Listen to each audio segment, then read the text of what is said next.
Hello दोस्तों, नमस्कार। आप सभी लोग स्वस्थ हों, सुखी हों, इसी कामना के साथ वीडियो की शुरुआत करते हैं। और आज की हमारी जो स्टोरी होने वाली है वो है सती सुलोचना की कथा। तो चलिए स्टार्ट करते हैं आज की स्टोरी।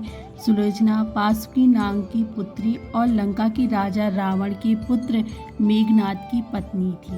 लक्ष्मण के साथ हुए एक भयंकर युद्ध में मेघनाद का वध हुआ। उसके कटे हुए शीश को भगवान श्री राम के शिविर में लाया गया था। अपने पति की मृत्यु का समाचार पाकर सुलोचना ने अपने ससुर रावण से राम के पास जाकर पति का शीश लाने की प्रार्थना की, किंतु रावण इसके लिए तैयार नहीं हुआ। उसने सुलोचना से कहा कि वह स्वयं राम के पास जाकर मेघनाद का शीश ले आए, क्योंकि राम पुरुषोत्तम है, इसीलिए उनके पास जाने में तुम्हें किसी भी प्रकार का भय नहीं करना चाहिए।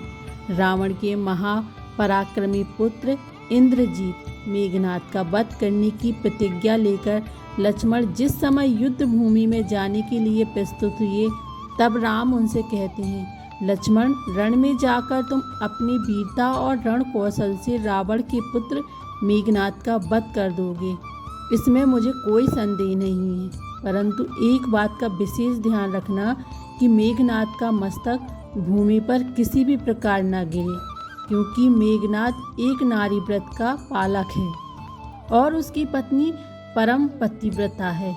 ऐसी साध्वी के पति का मस्तक अगर पृथ्वी पर गिर पड़ा तो हमारी सारी सेना का ध्वंस हो जाएगा और हमें युद्ध में विजय की आशा त्याग देनी पड़ेगी। लक्ष्मण अपनी सेना लेकर चल पड़े। समर भूमि में उन्होंने वैसा ही किया। युद्ध में अपने बाणों से उन्होंने मेघनाद का मस्तक उतार लिया, पर उसे पृथ्वी पर नहीं गिरने दिया। हनुमान उस मस्तक को रघुनंदन के पास ले आए। मेघनाद की दाहिनी भुजा आकाश में उड़ती हुई उसकी पत्नी सुलोचना के पास जाकर गिरी। सुलोचना चकित हो गई। दूसरे ही क्षण अत्यंत दुख से कतार होकर विलाप करने लगी, पर उसने भुजा को स्पर्श नहीं किया। उसने सोचा, संभव है यह भुजा किसी अन्य व्यक्ति की हो सकती है। ऐसी दशा में परपुरुष के स्पर्श का दोष मुझे लगेगा। निर्णय करने के लिए उसने भुजा से कहा, यदि तू मेरे स्वामी की भुजा है तो मेरे पतिव्रत की शक्ति से युद्ध का सारा वृतांत लिख दे। भुजा में दासी ने लेखनी पकड़ा दी। लेखनी ने लिख दिया, प्राण प्रिय, यह भुजा मेरी ही है। युद्ध भूमि में श्री राम के भाई लक्ष्मण से मेरा युद्ध हुआ। लक्ष्मण ने कई वर्षों से पत्नी, अन्न और निद्रा छोड़ रखी थी। वे तेजस्वी तथा समस्त दैवीय गुणों से संपन्न हैं। संग्राम में उनके साथ मेरी एक नहीं चली। अंत में उन्हीं के बाणों से विद्ध होने से मेरा प्राणांत हो गया। मेरा शीश श्री राम के पास है। पति की भुजा लिखित पंक्तियां पढ़ते ही सुलोचना व्याकुल हो गई। पुत्र वधू के विलाप को सुनकर लंकापति रावण ने आकर कहा, शोक न कर पुत्री, प्रातः होते ही सहस्त्र मस्तक मेरे बाणों से कट कट कर पृथ्वी पर लेट जाएंगे। मैं रक्त की नदियां बहा दूंगा। करुणा चित्कार करती हुई सुलोचना बोली, पर इससे मेरा क्या लाभ होगा? सहस्त्रों नहीं, करोड़ों शीश भी मेरे स्वामी के शीश के अभाव की पूर्ति नहीं कर सकते हैं। सुलोचना ने निश्चय किया कि मुझे अब सती हो जाना चाहिए, किंतु पति का शव तो रामदल में पड़ा हुआ था, फिर वह कैसी सती होती? जब अपने ससुर रावण से उसने अपना अभिप्राय कहकर अपने पति का शव मंगवाने के लिए कहा, तब रावण ने उत्तर दिया, देवी, तुम स्वयं ही रामदल में जाकर अपने पति का शव प्राप्त करो। जिस समाज में बाल ब्रह्मचारी हनुमान, परम जितेंद्रिय लक्ष्मण तथा एक पत्नी व्रती भगवान श्री राम विद्यमान है, उस समाज में तुम्हें जाने से डरना नहीं चाहिए। मुझे विश्वास है कि इन सत्य महापुरुषों के द्वारा तुम निराश नहीं लौटोगी। सुलोचना के आने का समाचार सुनते ही श्री राम खड़े हो गए और स्वयं चलकर सुलोचना के पास आए और बोले, देवी, तुम्हारे पति विश्व के अन्यतम योद्धा और पराक्रमी थे, उनमें बहुत से सद्गुण थे, किंतु विधि की लिखी को कौन बदल सकता है। आज तुम्हें इस तरह देखकर मेरे मन में पीड़ा हो रही है। सुलोचना भगवान की स्तुति करने लगी। श्री राम ने उसे बीच में ही टोकते हुए कहा, देवी मुझे लज्जित ना करो। पतिव्रता की महिमा अपार है, उसकी शक्ति की तुलना नहीं है। मैं जानता हूँ कि तुम परम सती हो, तुम्हारे सतीत्व से तो विश्व भी थर्राता है। बताओ कि मैं तुम्हारी किस प्रकार सहायता कर सकता हूँ।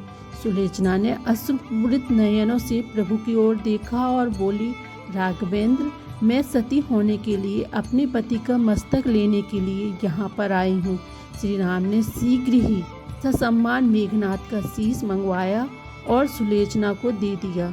पति का छिन्न शीश देखते ही सुलोचना का हृदय अत्यधिक द्रवित हो गया। उसकी आंखें बड़े जोरों से बरसने लगीं। रोते रोते उसने पास खड़े लक्ष्मण की ओर देखा और कहा, सुमित्रा नंदन, तुम भूलकर भी गर्व मत करना कि इनका वध मैंने किया है। मेरे स्वामी को धराशायी करने की शक्ति विश्व में किसी के पास नहीं थी। यह तो 2 पतिव्रता नारियों का भाग्य था। आपकी पत्नी भी पतिव्रता है और मैं भी पति चरणों में अनुरक्ति रखने वाली उनकी अनन्य उपासका हूँ। पर दुर्भाग्य से मेरे पति पतिव्रता नारी का अपहरण करने वाले पिता का अन्न खाते थे और उन्हीं के लिए युद्ध में उतरे थे। इसी से मेरे जीवन धन परलोक सिधारे। सभी योद्धा सुलोचना को राम शिविर में देखकर चकित थे। वे यह नहीं समझ पा रहे थे कि सुलोचना को यह कैसे पता चला कि उसके पति का शीश भगवान राम के पास है। जिज्ञासा शांत करने के लिए सुग्रीव ने पूछ ही लिया कि यह बात उन्हें कैसे ज्ञात हुई कि मेघनाथ का शीश श्री राम के शिविर में है। सुलोचना ने स्पष्टता से बता दिया, मेरे पति की भुजा युद्ध भूमि से उड़ती हुई मेरे पास चली गई थी। उसी ने लिखकर मुझे बता दिया। व्यंग भरे शब्दों में सुग्रीव बोल उठे, निष्प्राण भुजा यदि लिख सकती है, फिर तो यह कटा हुआ सिर भी हंस सकता है। श्री राम ने कहा, व्यर्थ बातें मत करो मित्र, पतिव्रता के महानतम को तुम नहीं जानते। श्री राम की मुख कृति देखकर सुलोचना उनके भावों को समझ गई। उसने कहा, यदि मैं मन वचन और क्रम से पति की देवता मानती हूँ तो मेरे पति का यह निर्जीव मस्तक हंस उठे।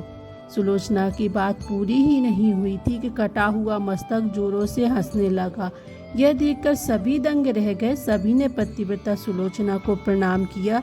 सभी पतिव्रत की महिमा से परिचित हो गए। चलते समय सुलोचना ने श्री राम से प्रार्थना की, भगवान, आज मेरे पति की अंत्येष्टि क्रिया है और मैं उनकी सहचरी उनसे मिलने जा रही हूँ, अतः आज युद्ध बंद रहे।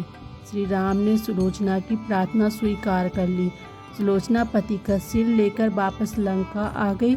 लंका में समुद्र के तट पर एक चंदन की चिता तैयार की गई। पति का शीश गोद में लेकर सुलोचना चिता पर बैठी और धधकती हुई अग्नि में कुछ ही क्षणों में सती हो गई। धन्यवाद दोस्तों।